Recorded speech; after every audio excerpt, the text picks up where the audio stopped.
আসসালামু আলাইকুম। কাছে কিংবা দূরে যে যেখানে আছেন, আশা করি আল্লাহর অশেষ রহমতে সবাই ভালো আছেন। আর আলহামদুলিল্লাহ আপনাদের দোয়ায় আমিও ভালো আছি।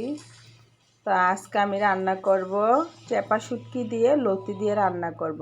তো প্রথমত দিলাম এখানে পেঁয়াজ কুচি, তারপর দিলাম তেল, কাঁচামরিচ কুচি, ভালোভাবে নাড়াচাড়া করে তারপরে এখানে শুটকি মাছগুলো দিয়ে দিতেছি। বাঁশপাতা চেপা শুটকি দিয়ে রান্না করবো আজকের লতি। তো ভিডিও শুরুতে একটা কথা বলি, প্রিয় ভাই বোনেরা সবাই ভিডিওতে একটা লাইক দিবেন, কমেন্টস করবেন, অবশ্যই বলবেন আমার রান্নাটা কেমন হয়েছে। তো আমার সম্পূর্ণ ভিডিও দেখার অনুরোধ রইল। আর আজকে কিছুদিন ধরে আমি অনেক অসুস্থ, সবাই আমার জন্য একটু দোয়া করবেন। তো সবাই ভালো থাকেন, সুস্থ থাকেন, আমার ভিডিওটা দেখে নেবেন। আর কিভাবে রান্না করি আপুরা ভাইয়ারা দেখতে থাকুন। আর আজকে কয়দিন ধরে আমি লাইভে আসতেছি না, আমার শরীর প্রচণ্ড খারাপ, তাই